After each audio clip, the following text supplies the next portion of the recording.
Assalamualaikum warahmatullahi wabarakatuh. Perkenalkan, nama saya Widitul Faria dengan nomor induk mahasiswa 20113023. Saya dari kelas HES3F. Saya akan menjawab pertanyaan 5 soal dari 8 soal. Pertanyaan pertama adalah 1. Sebutkan dan jelaskan macam-macam hukum pidana, hukum material, hukum pidana formil, dan hukum pidana umum. Hukum pidana khusus. B. Di dalam tujuan hukum pidana terdapat teori mutlak atau pembalasan, teori relatif atau teori tujuan, dan teori gabungan. Yang kedua, berdasarkan berlakunya hukum pidana menurut waktu terdapat asas legalitas. Pertanyaannya adalah, kemukakan 3 prinsip dasar yang terkandung dalam asas legalitas. Nomor 3, soal dari nomor 6, sebutkan unsur-unsur percobaan dan berikan contoh dan dasar hukumnya. Nomor 7, sebutkan jenis-jenis penyertaan dan berikan contoh masing-masing. Pertanyaannya adalah tersebut dari disertai dan dasar hukumnya. Yang ke-8 adalah, di dalam hukum pidana ada namanya alasan penghapus pidana, yaitu alasan pembenar dan alasan pemaaf. Pertanyaannya adalah, sebutkan dan jelaskan perbedaan tersebut dan berikan contoh beserta dasar hukumnya. Dan saya akan menjawab pertanyaan yang pertama adalah 1.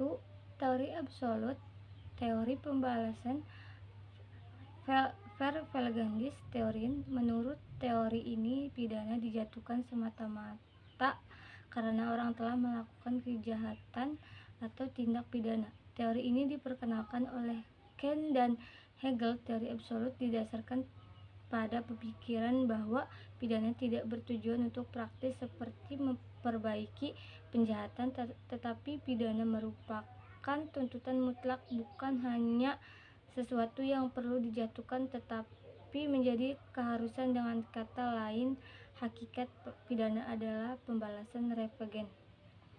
B. Teori relatif atau tujuan atau delutren. Teori relatif atau teori tujuan berpokok pangkal pada dasar bahwa pidana adalah alat untuk menegakkan tertib hukum dalam masyarakat. Teori ini berbeda dengan teori absolut. Dasar pemikiran agar sesuatu kejahatan dapat dijatuhkan hukuman, artinya jatuh pidana mempunyai tujuan tertentu, misalnya memperbaiki membuat pelaku tidak berbahaya lagi, dibutuhkan dalam proses pembinaan. C. Teori gabungan. Teori gabungan atau teori modern memandang bahwa tujuan pemidaan bersifat berulang karena penggabungan antara prinsip-prinsip relatif tujuan dan unsur pembalasan sebagai satu kesatuan. Teori ini bercocok ganda di mata pemidaan tergantung karakter pembahasan sejauh pemidaan. Nomor 2, asas legalitas berlaku dalam ranah hukum pidana dan terkenal dengan adigium legendaris von Furch yang berbunyi nulla poenas forever dengan penel secara bebas. Adigium tersebut dapat diartikan menjadi tidak ada tindak pidana delik, tidak ada hukuman tanpa didasari peraturan yang mendahuluinya.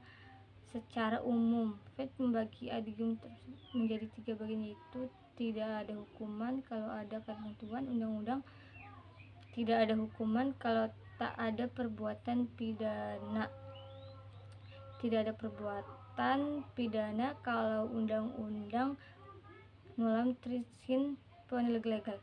Adigium tersebut merupakan dasar dari asas bahwa ketentuan pidana tidak dapat berlaku surut, atau asas hanya dapat dianggap sebagai kejahatan apabila telah ada aturan sebelumnya yang melanggar delik untuk dilakukan. Jawaban nomor 6. Syarat-syarat suatu tindak pidana dapat disebut percobaan melakukan tindak pidana adalah 1. Niat sudah ada untuk berbuat kejahatan itu. 2. Orang sudah memulai perbuatan kejahatan itu. Jika perbuatan kejahatan itu tidak jadi sampai selesai oleh karena terhalang oleh sebab-sebab yang timbul kemudian tidak terletak dalam kemauan penjahat itu sendiri.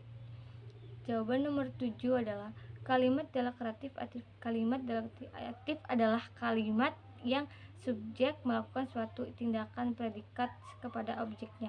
Jadi kalimat biasanya diawali dengan contoh. Contohnya kalimat delektatif adalah antara lain contohnya 1. Ibu memberi kucing kesayangan makanan. 2. Ana memukul anjing itu dengan sangat keras. Kalimat deklaratif pasif adalah kalimat yang subjeknya mendapatkan tindakan predikat dari objeknya. Umumnya objek berada di bagian awal kalimat tersebut. Predikat awalnya atau di contohnya 1. Kucing kesayangan ibu diberi makan olehnya. 2. Anjing itu dipukul Ana dengan sangat keras. Kalimat delektif ini adalah kalimat pernyataan yang predikatnya terletak di awal kalimat dengan mendahului objek atau subjeknya. Jangan menjadi contohnya kalimatnya antara lain 1. Diberi makan oleh ibu kucing kesayangan itu. 2. Dipukul dengan sangat keras anjing itu oleh anak. Dan jawaban yang ke-8 adalah alasan pembenar, yaitu A. Pembuatan yang dilakukan dalam keadaan darurat pasal 48 KUH Perdata. B. Perbuatan yang dilakukan karena pembelaan terpaksa pasal 49 ayat 1 KUH Perdata. C.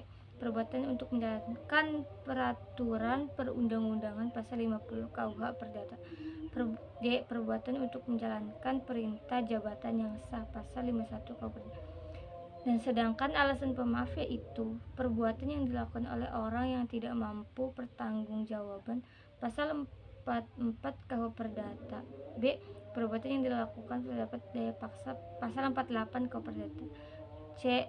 Perbuatan karena pembelaan terpaksa pasal 49 ayat 2 KUH Perdata. D. Perbuatan yang dilakukan untuk menjalankan perintah jabatan yang tidak sah pasal 51 ayat 2 KUH Perdata. Contoh orang gila yang tidak dapat karena mencuri. Contohnya seorang yang diperintahkan untuk melakukan eksekusi dalam pidana hukum mati. Orang yang melakukan eksekusi tersebut tidak dapat dijerat pasal pembunuhan karena contohnya yang kedua, alasan pemaaf adalah orang gila yang tidak dapat dipidana karena mencuri. Contoh yang ketiga, seseorang yang diperintahkan untuk melakukan eksekusi dalam pidana hukuman mati.